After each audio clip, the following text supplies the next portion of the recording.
Am I the asshole for refusing to carry my girlfriend's sandals at a party? I know it's gonna sound petty, but it is what is man shrugging. My girlfriend and I, both aged 26, are together since college. Last Friday night, we went to party at our mutual friend's house.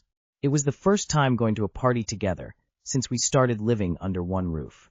Just when we got ready, she handed me a big laptop-sized cloth bag with a pair of sandals in it, asking me to keep it with me the whole time, as most probably she will use them after the party is over, mentioning that pointed heels are exhausting.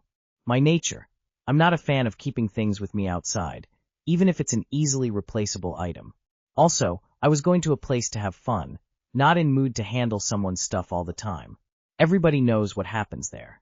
It's understandable if she gives me something to carry when we're on a vacation, picnic, or someplace like that. So I told her no and offered her some ideas, including 1. It's not necessary to wear heels, sandals suit her anyway. 2. She can carry sandals in her tote bag. But she said it will be awkward to carry a tote bag at a party. I told that making me carry the cloth bag is awkward too, and since it's her sandals, she should be carrying them. She got annoyed at that point, left the sandals at home, returned in heels only, and has been acting moody since then, passive comparing me with husbands/boyfriends of her besties. Am I the asshole? Not the asshole. If you weren't there, she'd be carrying her own sandals anyway. You're a human being, not a walking coat rack. Your other options were totally valid, like why is she wearing pointy heels to a party at a friend's house when they hurt her feet? Why not just wear the sandals or something more comfortable? She's hurting her own feelings by putting herself in that situation. Maybe she was testing you. This is ridiculous. Why can't she carry the bag? If it's nothing, if it won't ruin your time at the party, why can't she do it? It sounds like she wanted you to prove your devotion to her. You're not her shoe caddy. I'm pissed off on your behalf.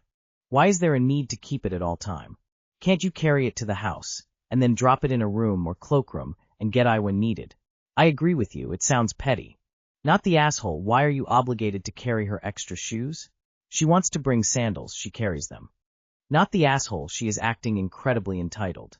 Seems like one of those silly relationship tests that pop up on social media. Presumably, there would have been a place to store the sandals during the party, right?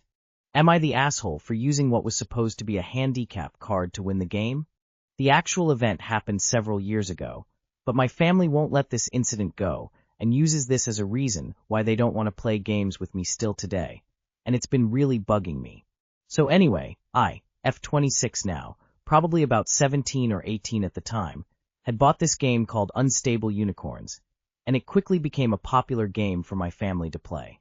The basic idea of the game is to get a certain number of unicorns from your hand to your stable before the other players by playing unicorn cards and or using special power-ups or upgrade and downgrade cards to add unicorns to your stable or remove unicorns from other players' stables, i.e. your active cards on the table, until someone achieves the magic number of unicorns to win the game. There were a lot of unique cards that kept the game unpredictable and challenging, but it also meant the rules couldn't clarify every scenario. My family, mom, dad, 2 brothers and a sister, all younger, is really into game nights, and it's also worth mentioning that we're all pretty competitive. On the night in question, all 6 of us were playing, and as per usual, my siblings were ganging up against me. One of them played the Pandemonium downgrade card on me relatively early on, which meant that until I could get rid of the downgrade card, which wasn't necessarily an easy task, it was impossible for me to win the game, because the win condition required a certain number of unicorn cards, and I didn't have unicorns, I had pandas.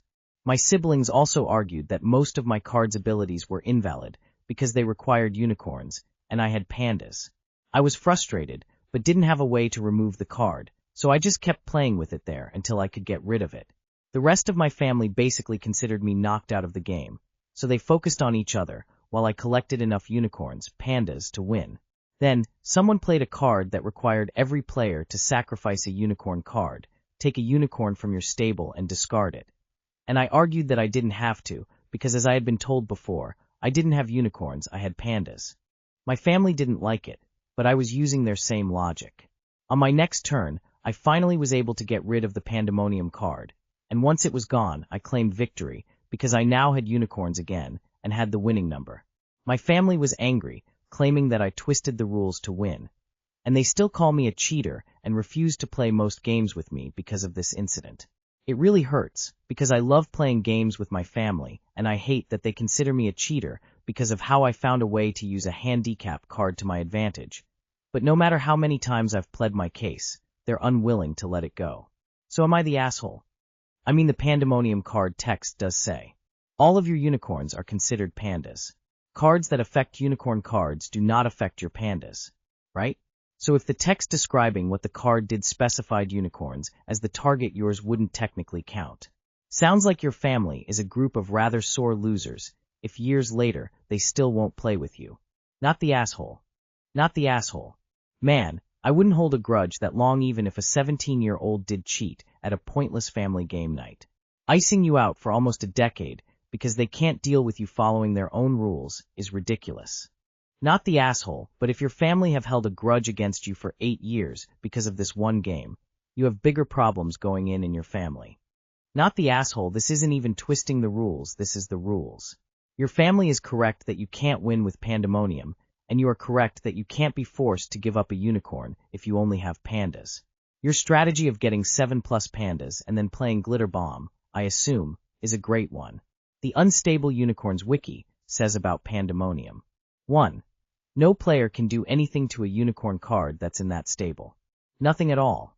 Ask yourself, would this card or effect do something, anything to a unicorn card in that stable? If the answer is yes, you can't do it. So there. Never play Munchkin with your family, because if you don't make incredibly sketchy plays and piss everyone off, you are doing it wrong. Alas, that double-edged sword, its logic, when the so-called rules benefit them, yet cheating, when someone turns that same logic around on them. I am a strong proponent of making family members eat their words. Not the asshole. Not the asshole. You use the same rules/logic they did, and loopholes are meant for exploiting in games.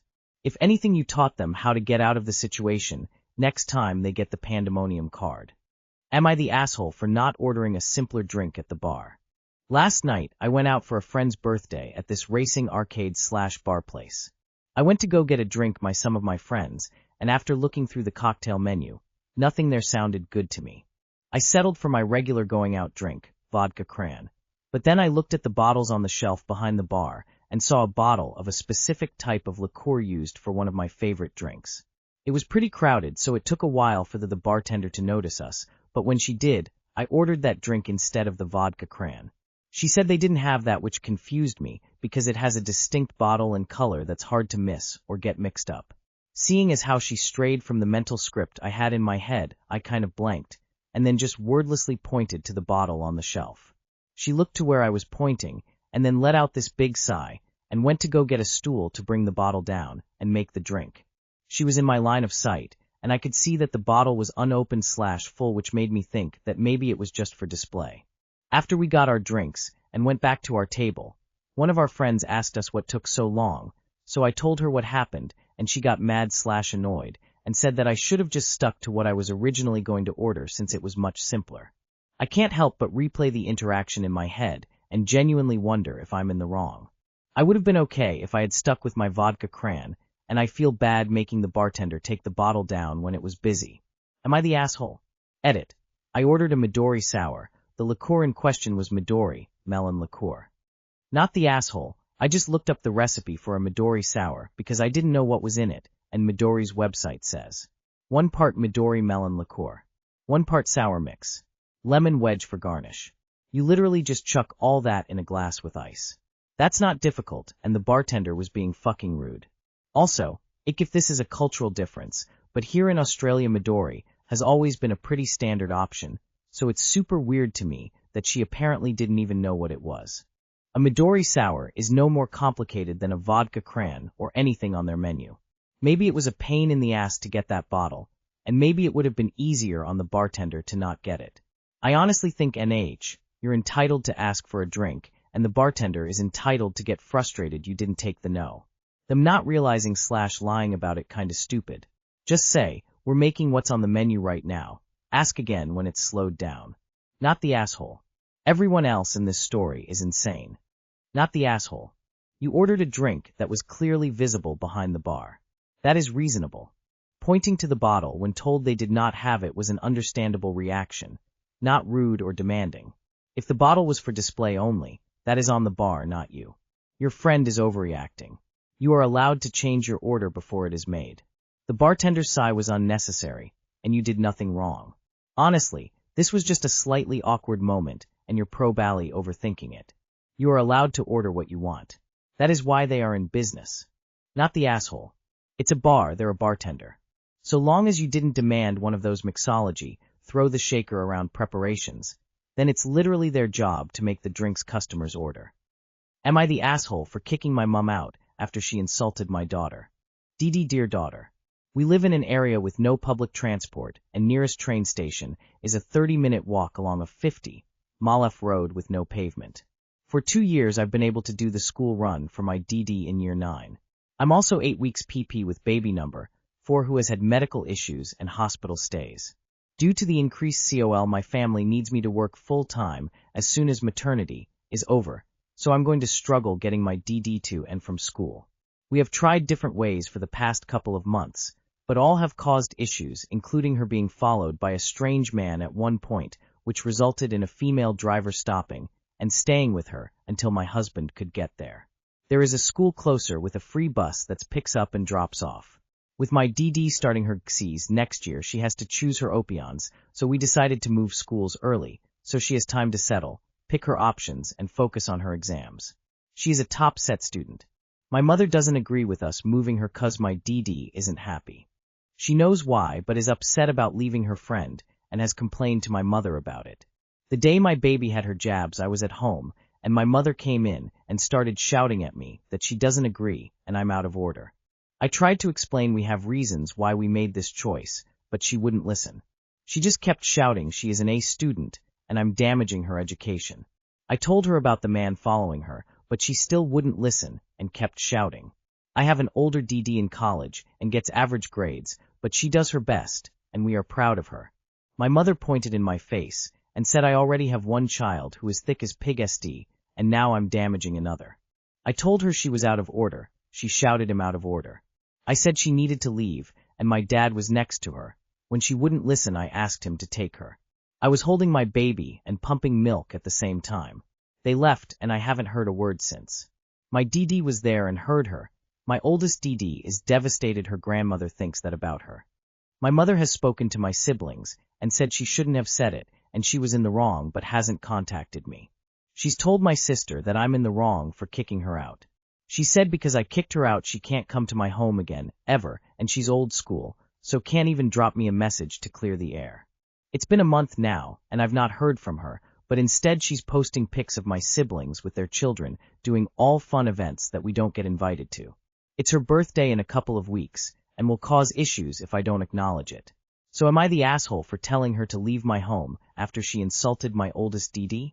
Anyone who thinks of your kids like that and has the audacity to say it out loud should not be in your home. Your kids need a safe haven in you and in your home. Please don't let her back in. Not the asshole. My mother pointed in my face and said I already have one child who is thick as pig s //t. What kind of grandparent would say that about any of their grandchildren? Not the asshole. Not the asshole, your mom sounds very troubled. Not the asshole. Her being old school doesn't mean that you have to smooth things over. If that was true, disagreements would never be settled unless the person who was wronged apologizes to the person who is actually wrong. She has options. She chooses to be petty and childish. I am guessing she doesn't want to face the grandchild she insulted, doesn't want to address her actions with you, and doesn't want to apologize because she doesn't think she is wrong.